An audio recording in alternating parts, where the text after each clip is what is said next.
दोस्तों, आज हम बात करेंगे बॉलीवुड की उस फिल्म की जिसने रिलीज से पहले ही पूरे देश में बवाल मचा दिया था।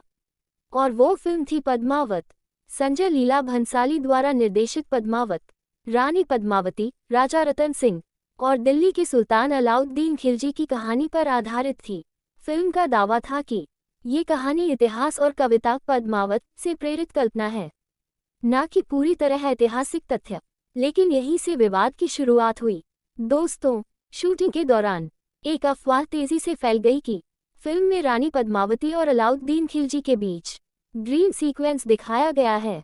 ये खबर सोशल मीडिया और न्यूज़ चैनलों पर आग की तरह फैल गई। राजपूत समाज का मानना था कि रानी पद्मावती उनकी आस्था और सम्मान का प्रतीक है और ऐसी किसी भी कल्पना को वे अपना अपमान मानते हैं। हालांकि बाद में भंसाली ने साफ कहा कि ऐसा कोई सीन फिल्म में है ही नहीं, लेकिन तब तक हालात हाथ से निकल चुके थे। सबसे बड़ा विरोध किया करणी सेना ने। इसके अलावा कई अन्य राजपूत संगठन, कुछ स्थानीय राजनीतिक नेताओं ने भी इस विरोध को खुला समर्थन दिया। धीरे धीरे यह विरोध सिर्फ फिल्म तक सीमित नहीं रहा, बल्कि हिंसा में बदल गया।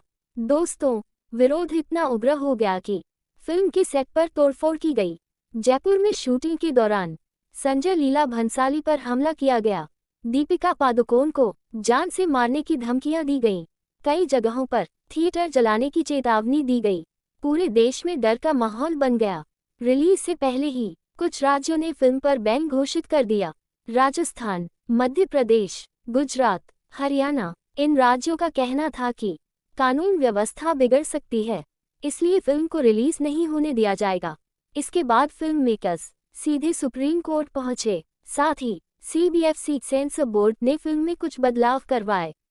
फिल्म का नाम बदला गया, पद्मावती पद्मावत। शुरुआत में साफ लिखा गया कि यह एक काल्पनिक कहानी है। कुछ सीन और डायलॉग्स में बदलाव किए गए। सुप्रीम कोर्ट ने साफ कहा कि अगर फिल्म को सर्टिफिकेट मिल चुका है तो कोई भी राज्य इसे रोक नहीं सकता। इसके बाद पूरे देश में फिल्म को रिलीज करने की अनुमति मिली। इतने बड़े विवाद के बावजूद पद्मावत बॉक्स ऑफिस पर सुपरहिट साबित हुई। फिल्म ने सैकड़ों करोड़ की कमाई की। लेकिन ये भी सच है कि ये बॉलीवुड के इतिहास का सबसे खतरनाक और हिंसक विरोध माना जाता है। दोस्तों, अब हम बात करेंगे उस फिल्म की जिसने रिलीज से पहले ही सिस्टम को हिलाकर रख दिया था, और उस फिल्म का नाम था उड़ता पंजाब। उड़ता पंजाब मूवी पंजाब में फैलते ड्रग्स माफिया, नशे की गिरफ्त में फंसे युवा और इस गंदे खेल में शामिल सिस्टम की सच्चाई को दिखाती है। फिल्म ये बताती है कि नशा सिर्फ एक आदत नहीं, बल्कि एक पूरा क्राइम नेटवर्क है जो धीरे धीरे पूरी पीढ़ी को बर्बाद कर रहा है। दोस्तों, जैसे ही फिल्म का ट्रेलर रिलीज हुआ, तुरंत विवाद शुरू हो गया। फिल्म में पंजाब को ड्रग्स से तबाह होता हुआ राज्य दिखाया गया। राज्य सरकार और कुछ राजनीतिक पार्टियों को लगा कि अगर यह फिल्म रिलीज हुई तो पंजाब की छवि देश और दुनिया में खराब हो जाएगी। यहीं से फिल्म पर रोक लगाने की मांग शुरू हो गई। इस विवाद में सबसे बड़ा रोल था सेंसर बोर्ड का और कुछ राजनीतिक दलों का। सेंसर बोर्ड का कहना था कि फिल्म बहुत ज्यादा डार्क और नेगेटिव है और इससे समाज पर गलत असर पड़ेगा। CBFC ने फिल्म को पास करने से पहले पूरे 89 कट्स लगाने की मांग कर दी। इतना ही नहीं, फिल्म के टाइटल से पंजाब शब्द हटाने को कहा गया। कई डायलॉग्स म्यूट करने को कहा। ड्रग्स से जुड़े सीन कम करने का दबाव बनाया गया, यानी फिल्म की आत्मा ही बदलने की कोशिश की गई। इसी दौरान एक और बड़ा झटका लगा। रिलीज से ठीक पहले उड़ता पंजाब की HD कॉपी इंटरनेट पर लीक हो गई। इससे फिल्म मेकर्स को भारी नुकसान होने का खतरा पैदा हो गया। दोस्तों, तकनीकी रूप से फिल्म पर सीधा बैन नहीं लगा, लेकिन सेंसर बोर्ड की वजह से रिलीज को रोक दिया गया था, यानी फिल्म थिएटर तक पहुंच ही नहीं पा रही थी।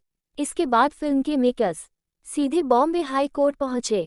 कोर्ट ने फिल्म देखी और ऐतिहासिक फैसला सुनाया, सच दिखाना कोई अपराध नहीं है। कोर्ट ने सेंसर बोर्ड के 89 कट्स को खारिज कर दिया और सिर्फ एक कट के साथ फिल्म को रिलीज करने की अनुमति दी। उड़ता पंजाब बॉक्स ऑफिस पर हिट साबित हुई। शाहिद कपूर, आलिया भट्ट और दिलजीत दोसांझ की एक्टिंग की तारीफ हुई। सबसे बड़ी बात, पंजाब में ड्रग्स के मुद्दे पर देश भर में बहस शुरू हो गई। ये फिल्म सिर्फ एंटरटेनमेंट नहीं थी, बल्कि एक सवाल थी सिस्टम से।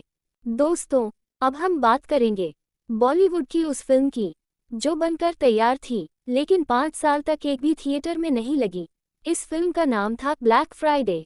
Black Friday 1993 Mumbai bomb blast पर आधारित थी। फिल्म में दिखाया गया मुंबई में हुए सिलसिलेवार धमाके, अंडरवर्ल्ड डॉन दाऊद इब्राहिम का नेटवर्क, टाइगर मेमन और उसके साथियों की भूमिका, पुलिस और जांच एजेंसियों की कार्यवाही। ये फिल्म किसी मसालेदार कहानी पर नहीं बल्कि रियल कोर्ट रिकॉर्ड्स और इन्वेस्टिगेशन पर आधारित थी। दोस्तों, समस्या ये थी कि जब फिल्म बनकर तैयार हुई तब 1993 बम ब्लास्ट का केस अभी अदालत में चल रहा था। सरकार और कोर्ट को डर था कि अगर फिल्म रिलीज हुई तो इससे गवाहों पर असर पड़ सकता है, जजमेंट प्रभावित हो सकता है, लोगों की राय पहले ही बन सकती है। इस बार कोई संगठन या राजनीतिक पार्टी नहीं थी। भारत की अदालतों ने खुद फिल्म को रोक दिया। कोर्ट का साफ कहना था, जब तक कि इसका फैसला नहीं हो जाता तब तक इस फिल्म को रिलीज नहीं होने दिया जाएगा। पूरे भारत में किसी एक राज्य में नहीं बल्कि देश भर में रिलीज पर रोक। इस तरह ब्लैक फ्राइडे पूरी तरह से 5 साल के लिए बैन हो गई। दोस्तों, हालत ये थी कि फिल्म पूरी तरह तैयार थी, प्रमोशन तक हो चुका था, लेकिन एक भी थिएटर में इसे दिखाने की इजाज़त नहीं थी। डायरेक्टर अनुराग कश्यप और प्रोड्यूसर बस कोर्ट के फैसले का इंतजार करते रहे। 2009 में जाकर 1993 बम ब्लास्ट केस का फैसला आया। इसके बाद कोर्ट ने फिल्म पर लगा बैन हटा दिया। फिल्म को रिलीज की अनुमति मिल गई, लेकिन तब तक फिल्म पुरानी हो चुकी थी। दर्शकों का स्वाद बदल चुका था। थिएटर में फिल्म ज्यादा नहीं चली, लेकिन बाद में डीवीडी, टीवी, ओटीटी प्लेटफॉर्म पर ये कल्ट क्लासिक बन गई। आज ब्लैक फ्राइडे को भारत की सबसे सच्ची और साहसी फिल्मों में गिना जाता है। ये तीनों फिल्में हमें एक बात जरूर समझाती हैं, जब बॉलीवुड केवल मनोरंजन के दायरे में रहता है तो उसे आसानी से स्वीकार कर लिया जाता है, लेकिन जब सिनेमा समाज के कुछ संवेदनशील पहलुओं को अलग नजरिए से दिखाने की कोशिश करता है तो उस पर सवाल उठने लगते हैं, बहस शुरू हो जाती है और कई बार विवाद भी सामने आते हैं, क्योंकि हर कहानी को समझने के नजरिए हर इंसान के लिए अलग अलग होते हैं। अगर आपको लगता है कि ऐसी सच्ची कहानियां दिखाई जानी चाहिए, अगर आप चाहते हैं कि सिनेमा सच बोलने से डरे नहीं, तो इस वीडियो को लाइक करें, इसे ज़्यादा से ज़्यादा शेयर करें और ऐसे ही अनकहे सच जानने के लिए चैनल को सब्सक्राइब करना बिल्कुल मत भूलिए।